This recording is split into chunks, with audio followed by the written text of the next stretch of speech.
নমস্কার বন্ধুরা, স্বাগত জানাই আপনাদেরকে আমার ইউটিউব চ্যানেলে। তো আজকে একদম সিম্পল আমি একটি মাছের পাতলা ঝোল করে আপনাদেরকে দেখাবো। তো এখানে আমি মাছ ভেজে নিয়েছি আর এদিকে আলুও ভেজে নিয়েছি, সব কিছু রেডি করে নিয়েছি আগে থেকে। এবার আমি ওই যে মাছের একদম পাতলা ঝোল করার জন্য আমি কড়াইয়ে প্রথমে দিয়ে দেবো সরষের তেল। এদিকে আমার তেল গরম হয়ে গিয়েছে, এবার ফোড়নের জন্য দিয়ে দেবো আমি গোটা জিরে। এবার দিয়ে দেবো পেঁয়াজ বাটা বেটে রেখেছিলাম আগে থেকে।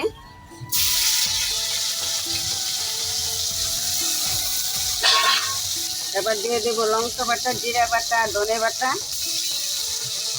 দিয়ে দেবো পরিমাণ মতো হলুদ গুঁড়ি,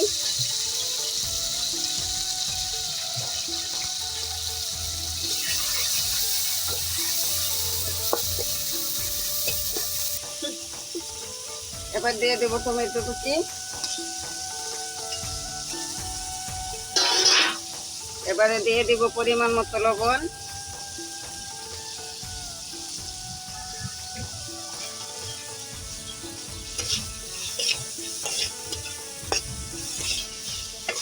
দেখুন আমার মশলাটা ভালোভাবে কষানো হয়ে গিয়েছে।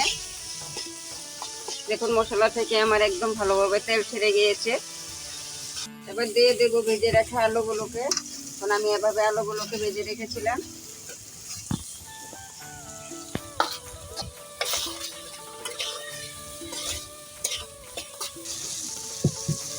আলুগুলো আমি ভালোভাবে মশলার সাথে কষিয়ে নিয়েছি। এবার দিয়ে দেব পরিমাণ মতো জল। আমি আজকে পাতলা ঝোল করবো, তাই আমি ঝোলের পরিমাণটা আমি অল্প বেশি দিয়েছি। দেখুন বন্ধুরা, আমি ঝোলটাকে একদম ভালোভাবে ফুটিয়ে নিয়েছি। দেখুন এবার আমি দিয়ে দেবো ভেজে রাখা মাছগুলোকে দিয়ে দেব।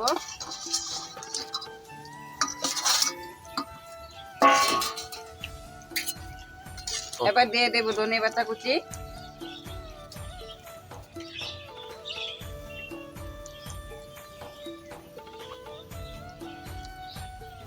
দেখুন আমার রান্নাটা একেবারে কমপ্লিট হয়ে গিয়েছে।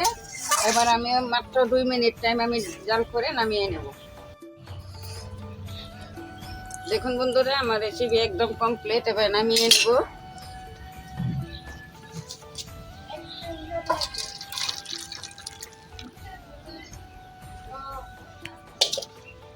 দেখুন বন্ধুরা, আমার রান্নাটা যদি আপনাদের কাছে ভালো লেগে থাকে তাহলে লাইক সাবস্ক্রাইব অবশ্যই করবেন, আমার পাশে থাকবেন। আমার যত ইউটিউব বন্ধু বান্ধবীরা আছেন সবাই আমাকে অল্প হেল্প করবেন, তো আমি যাতে আপনাদের মতো একজন হতে পারি। ধন্যবাদ।